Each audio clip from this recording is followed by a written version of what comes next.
Bonjour les premières. Je reviens vers vous concernant les exercices sur notre préparation à l'essai, pour lequel je vous ai fait la méthode précédemment. Donc, on est, à la page 131 et on va faire les 2 premiers exercices ensemble. Après quoi, vous aurez des exercices supplémentaires que vous pourrez faire et que je vous recommande chaudement de faire. Donc, on commence par l'exercice 1, page 131, et on commence par ce que vous devez commencer par faire, c'est-à-dire analyser le sujet.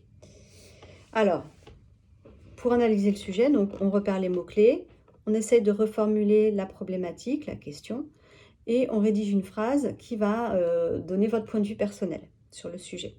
Donc évidemment, ce petit 3, cette phrase qui explicitera votre point de vue personnel, qui dit personnel, dit que ce ne sera pas forcément le même point de vue pour tout le monde.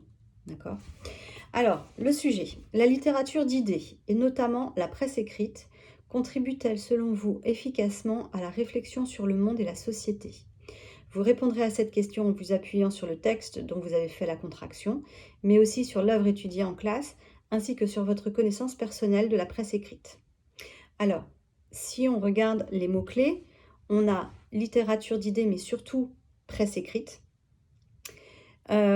Et l'autre mot-clé, ça va être la réflexion sur le monde et la société. Donc, si je repère mes mots-clés, mon petit 1, ça va être donc littérature d'idées et spécialement presse écrite. Donc, ça signifie que la plupart de mes exemples doivent être recherchés dans la presse écrite. Ça signifie effectivement que vous avez une bonne connaissance de cette presse écrite. C'est pas facile. Alors, sachant que là, évidemment, ce sont des sujets très généraux qui vous sont donnés. Vous aurez moins de mal en réalité à le faire puisque le sujet portera sur une thématique autour des inégalités sociales. Puisque, je le rappelle, ça portera sur Olympe de Gouges et le texte de Montesquieu et tout ce qui est autour des questions de la place du masculin et de la place du féminin dans la société.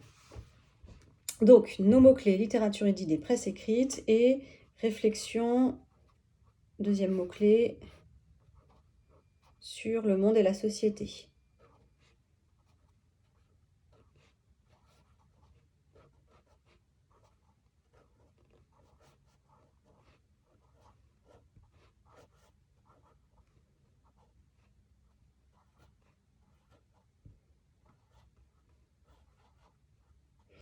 Si on essaye ensuite de reformuler la problématique, donc je vais reprendre la question.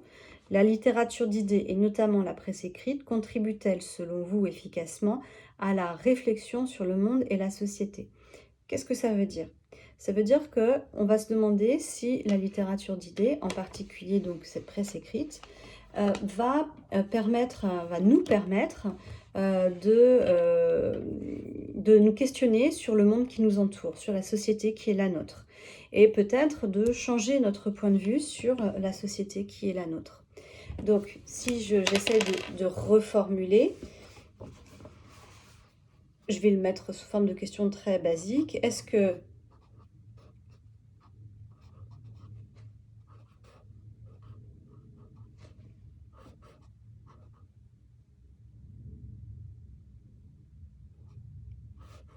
la littérature d'idées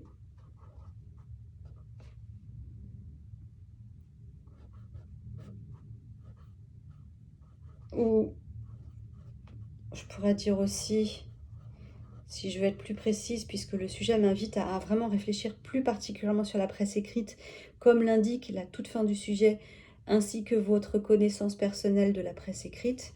Donc, est-ce que la littérature d'idées, mais peut-être plutôt la presse écrite,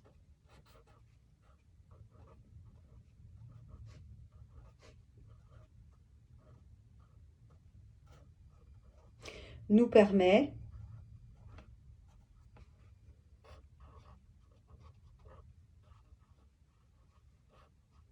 de mieux comprendre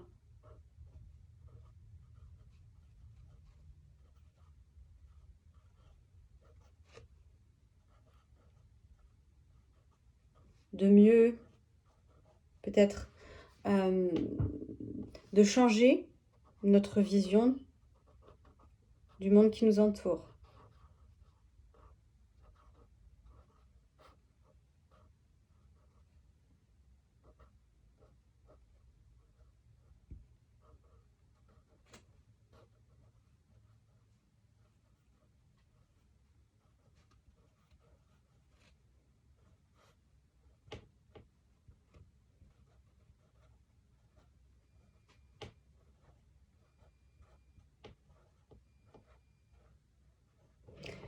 Voilà, donc là, ça me fait une question qui reprend en fait la thématique, qui reprend la problématique, mais j'essaie de de l'exprimer avec mes propres mots. Donc, est-ce que la presse écrite, alors qu'est-ce que j'entends par presse écrite?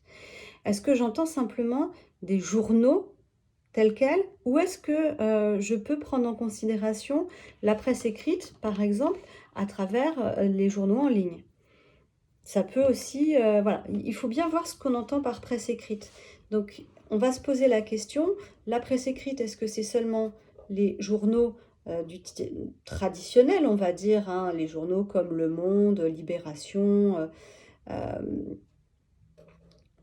donc la presse papier, on va dire, journaux papier, mais est-ce que ça peut être aussi, est-ce qu'on peut prendre des exemples dans les journaux numériques?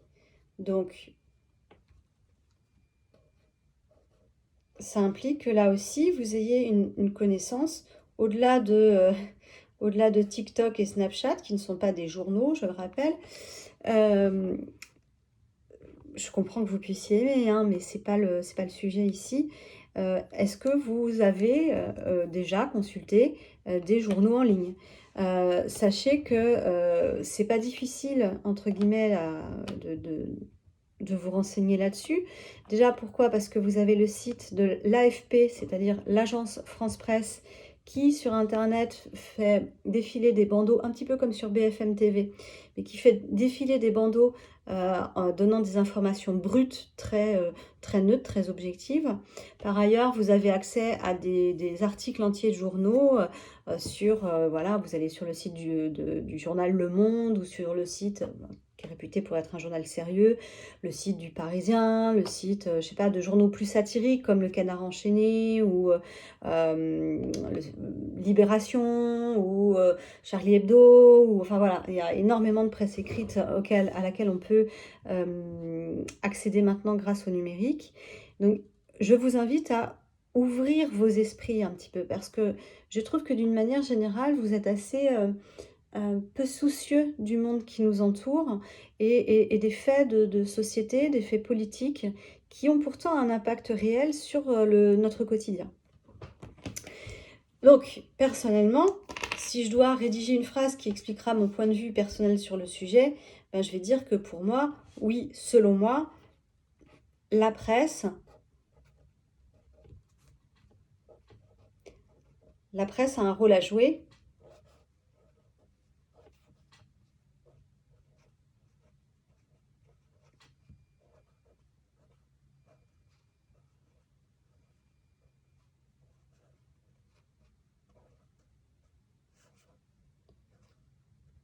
dans notre compréhension du monde.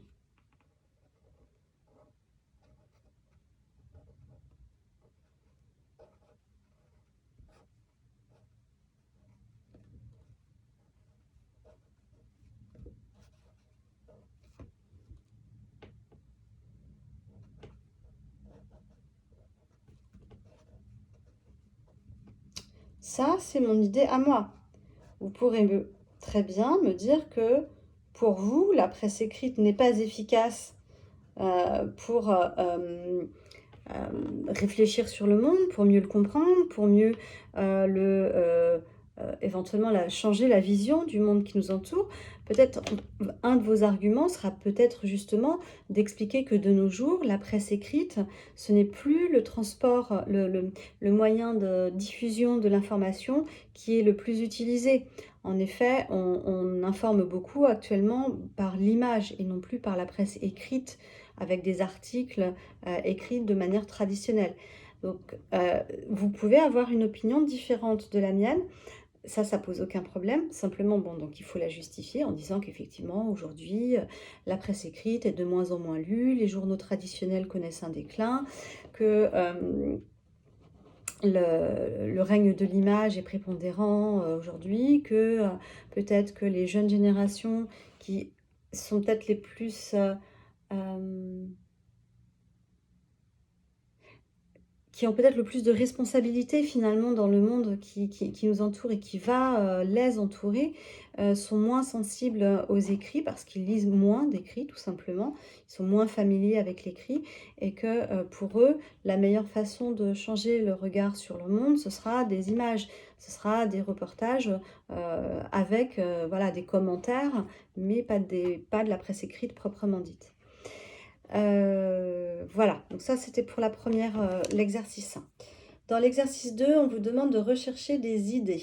Alors là, on vous donne pour le coup un extrait du journal Le Monde qui date de 2019. Le journaliste s'appelle Jean-Baptiste de Montvallon et il a écrit un article qui s'intitule « Médias, une haine qui vient de loin ». Donc la presse, les médias, ce qu'on appelle médias, pour être plus précis, ce sont tous les moyens de diffusion de l'information.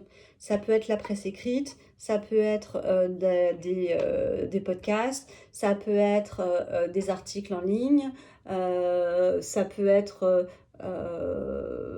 des sites internet, hein, tout simplement. Donc tout ça, c'est tous les moyens, les médias, c'est tous les moyens de diffusion de l'information.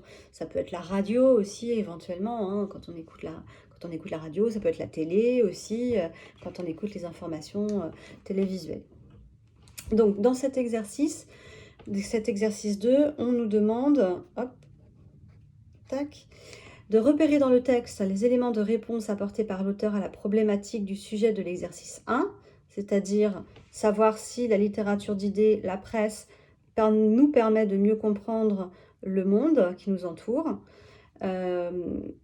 Et ensuite de reformuler les idées qu'il y a dans le texte et qui nous permettraient de répondre à cette question qui sont présentes dans le texte. Donc les repérer et les reformuler. Donc je vais lire avec vous le texte et ensuite on va essayer de repérer ces éléments de réponse à la question. Je vous le rappelle, est-ce que la littérature d'idées, est-ce que la presse écrite, est-ce que les médias nous permettent de mieux comprendre le monde qui nous entoure et éventuellement de changer la vision que l'on a du monde qui nous entoure. Le texte, support de la contraction, donc, ce sont des extraits. La presse, à ses débuts, ne s'adressait qu'aux élites, les seules instruites. À elles étaient destinées des considérations sur la littérature, à peu près le seul domaine que la censure de l'Ancien Régime avait laissé à la presse. Ce sont ces lecteurs, ces élites, qui lui ont décoché les premières flèches, et non les moins acérées. Pour les philosophes des Lumières, les journaux ne sont que le pâle reflet d'un vernis de savoir. Ils règlent leurs comptes assez plumitifs et autres folliculaires en quelques sentences, évidemment fort bien ciselées. La presse continue de traîner le lourd héritage de son passé et des tombereaux de critiques qui lui ont été adressés. Tout cela pèse sur les médias qui ont le plus grand mal à regagner une confiance qui continue de se détériorer. La dernière édition du baromètre du journal La Croix, publiée jeudi 24 janvier, a montré qu'elle était au plus bas depuis le lancement de ce sondage en 1987. Comment répliquer ? Laissons la conclusion à Séverine, née Caroline Rémy, 1855-1929. Proche de Jules Vallès, elle fut la première femme à diriger un grand quotidien, Le Cri du Peuple. Notre profession est belle, nécessaire, déclare-t-elle en 1924, mais seulement dans la mesure où nous la faisons telle.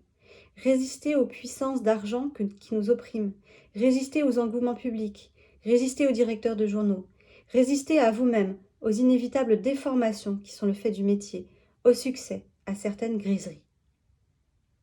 Alors, je vais reprendre paragraphe par paragraphe pour essayer de voir un petit peu quelles sont ces fameuses réponses à est-ce que la littérature d'idées, la presse, les médias nous permettent de changer notre vision du monde, de mieux comprendre le monde qui nous entoure. Si je reprends, donc je relis, vous voyez, on fait souvent de la relecture. Si je relis le début, donc le premier paragraphe, les lignes 1 à 7. La presse, à ses débuts, ne s'adressait qu'aux élites. Donc, ce que je note, c'est que autrefois, Qu'est-ce que c'est les élites?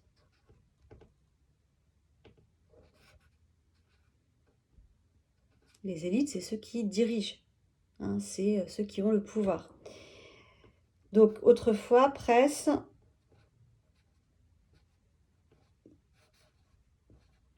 pour ceux qui ont du pouvoir, pour ceux qui dirigent, les élites. Ça, c'est ma première idée. Donc, si je dis ça, si je dis qu'autrefois la presse était seulement pour ceux qui dirigent, ça veut dire que les gens du peuple n'avaient pas accès à la presse et finalement, ils n'avaient pas accès aux informations, aux médias, ce qui ne leur permettait pas évidemment de pouvoir changer un petit peu leur vision du monde.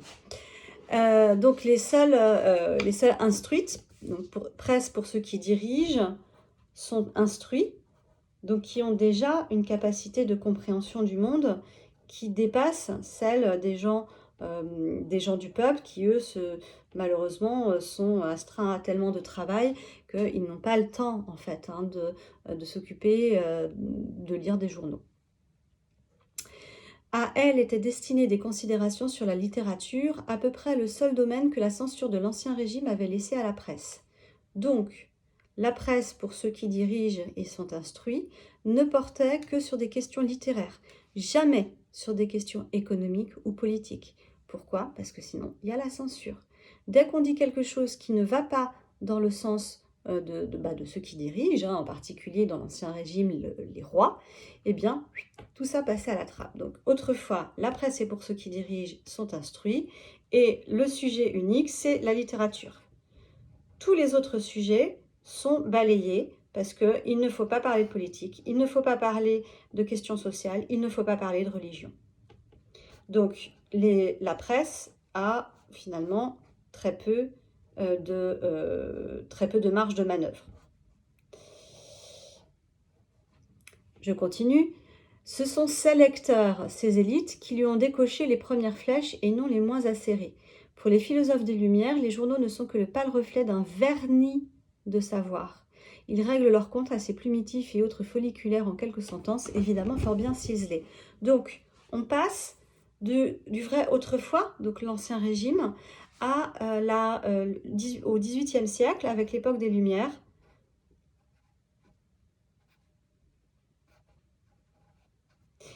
Ces philosophes des Lumières cherchent à faire en sorte que il y a un accès au vrai savoir et pas simplement un vernis de savoir. Donc pour les Lumières, il est important d'avoir accès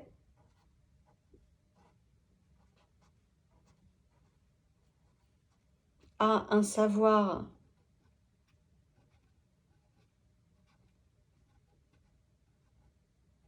exact, pas seulement superficiel.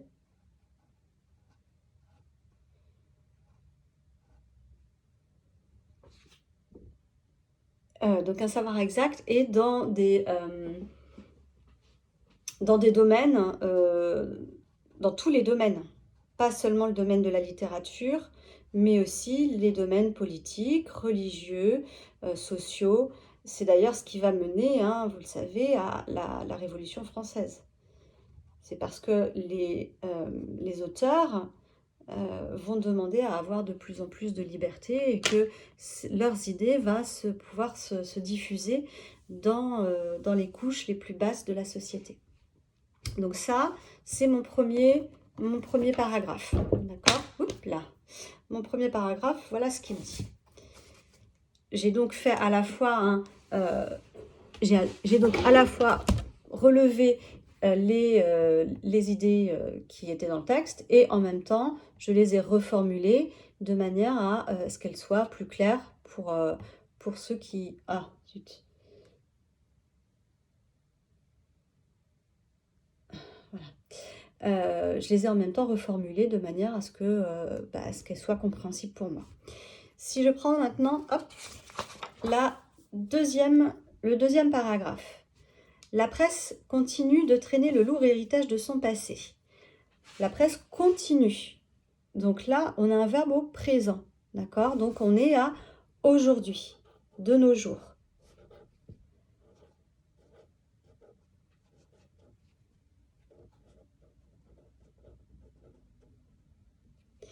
Qu'est-ce que ça veut dire? La presse continue de traîner le lourd héritage de son passé. Ça veut dire que la presse est toujours l'objet de critiques, hein. Des tombereaux de critiques qui lui ont été adressés. Tout cela pèse sur les médias qui ont le plus grand mal à regagner une confiance qui continue de se détériorer. Donc la presse est sujet de méfiance. Donc la presse est critiquée et elle est objet de méfiance.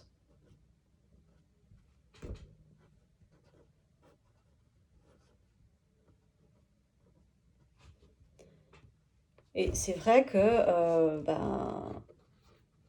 on n'a pas forcément toujours tort de se méfier parce que il y a maintenant, vous le savez, hein, tout ce qui est de l'ordre des fake news qui nous arrive sans arrêt, dont nous sommes abreuvés. Et effectivement, il faut être capable de se montrer critique, méfiant vis-à-vis des informations qui nous sont données parce qu'elles ne sont pas forcément exactes.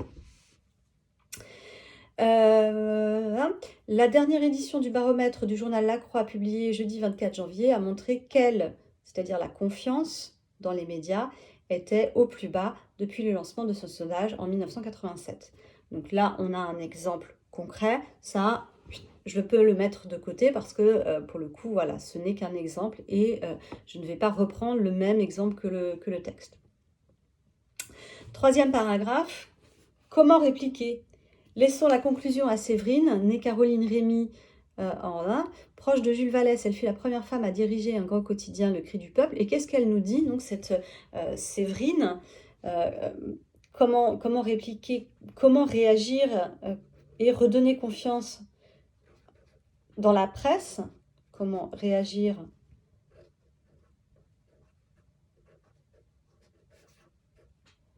et redonner confiance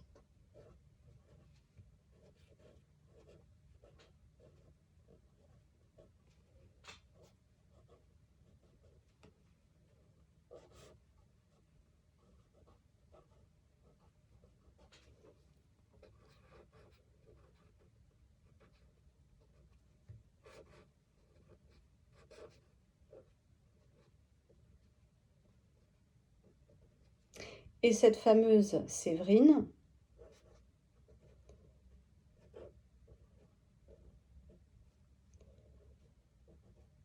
qui est donc directrice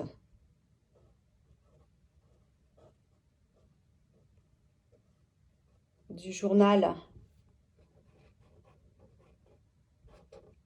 Le Cri du Peuple. Alors c'était un journal de ce qu'on appellerait aujourd'hui un journal de gauche, hein.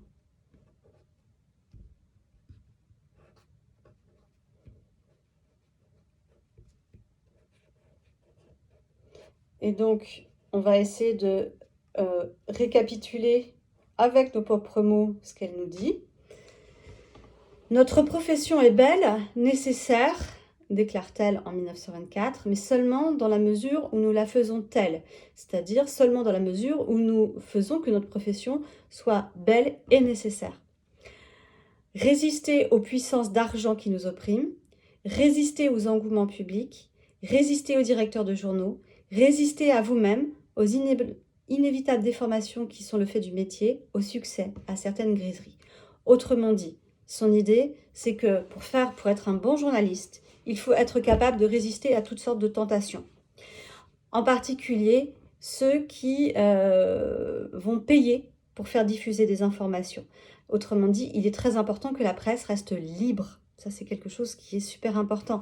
D'ailleurs, regardez, résister aux puissances d'argent qui nous oppriment, le contraire de l'oppression, c'est la liberté. Ce terme-là, on l'a vu souvent dans Olympe de Gouges, où les hommes oppriment les femmes, sont des entraves à la liberté. Donc, elle milite pour la liberté de la presse. Donc, résister aux puissances d'argent, résister aussi aux engouements publics, c'est-à-dire résister à faire du sensationnel pour vendre. Ce qu'aujourd'hui, une chaîne comme BFM TV fait régulièrement, pour le coup, quitte à donner des informations qui sont inexactes ou qui ont été manipulées.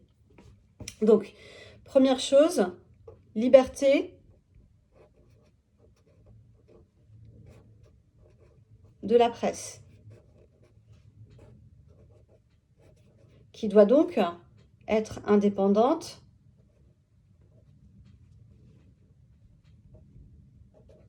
du pouvoir,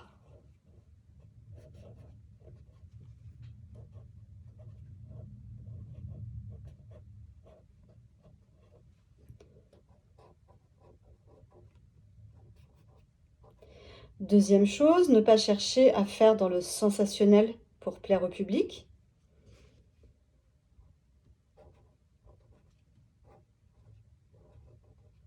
Sinon, on va raconter des choses peut-être vraies, hein, je ne dis pas le contraire, mais des crimes abominables, etc. Et puis, on ne s'occupera pas de sujets de fond tels que, je ne sais pas moi, la crise des vocations des profs, les crises aux urgences de l'hôpital, la guerre en Ukraine, les problèmes de pouvoir d'achat, etc. Hein, donc, ne pas chercher à faire dans le sensationnel pour gagner du public.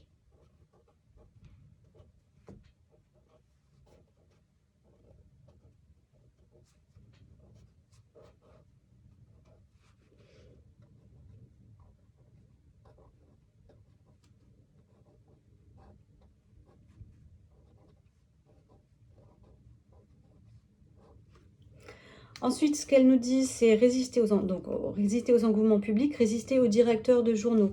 Donc, il faut une indépendance des journalistes. Ils doivent pouvoir traiter les sujets qui les intéressent sans être censurés par les directeurs de journaux.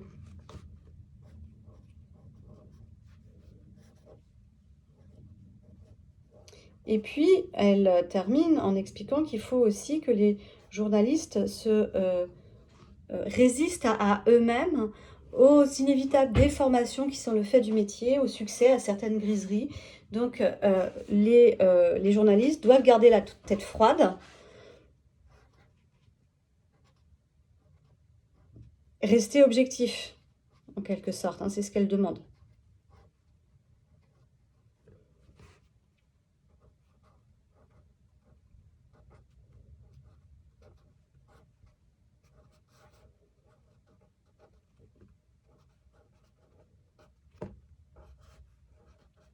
Les certaines griseries dont elle fait part à la fin, c'est quand le pouvoir vous monte à la tête et que vous avez l'impression que vous êtes capable de tout et que tout vous est dû.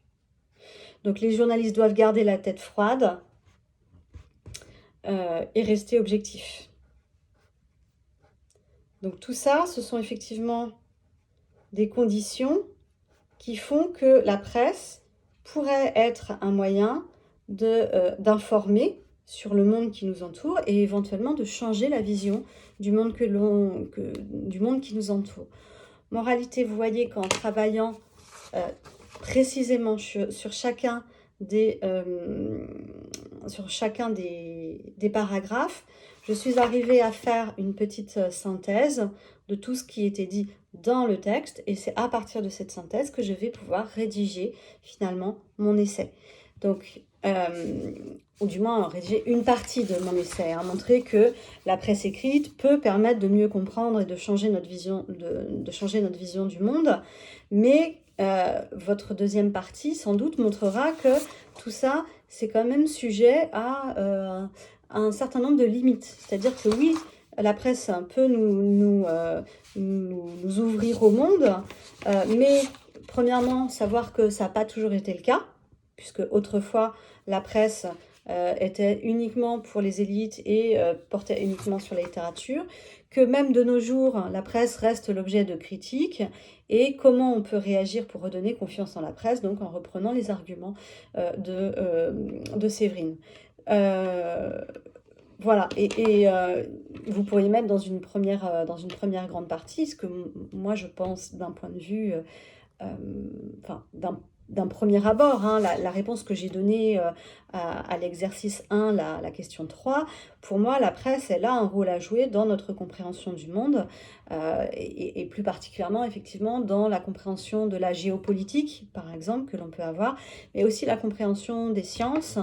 Il y a des journaux comme, je ne sais pas moi, Sciences et Vie Junior, Sciences et Vie Découverte, Sciences et Vie tout court d'ailleurs, qui vont vulgariser des questions scientifiques en relation avec l'existence de la vie sur Terre ou en lien avec l'observation des galaxies aux alentours. Enfin voilà, il y a à l'heure actuelle quand même beaucoup de moyens dans la presse, que ce soit la presse écrite proprement dite ou dans la presse numérique, de s'informer sur ce qui se passe dans le monde et cette information de ce qui se passe dans le monde va pouvoir nous permettre de remettre en question aussi les visions que l'on a du monde qui sont parfois assez caricaturales. Voilà, on peut avoir des visions, voilà, je sais pas moi, par exemple, il y a un certain nombre de gens qui... tiens, je vais prendre ma profession. Il y a un certain nombre de gens qui pensent que être prof, c'est faire tes 18 heures de cours devant les élèves, et puis après, tu es tranquille, tu es en vacances, tu es en week-end, ta semaine elle est terminée, etc. En réalité, être prof, c'est pas du tout ça. Si je me contentais de faire mes 18 heures de cours, je sais pas à quoi ça ressemblerait mes heures de cours, mais ça serait compliqué.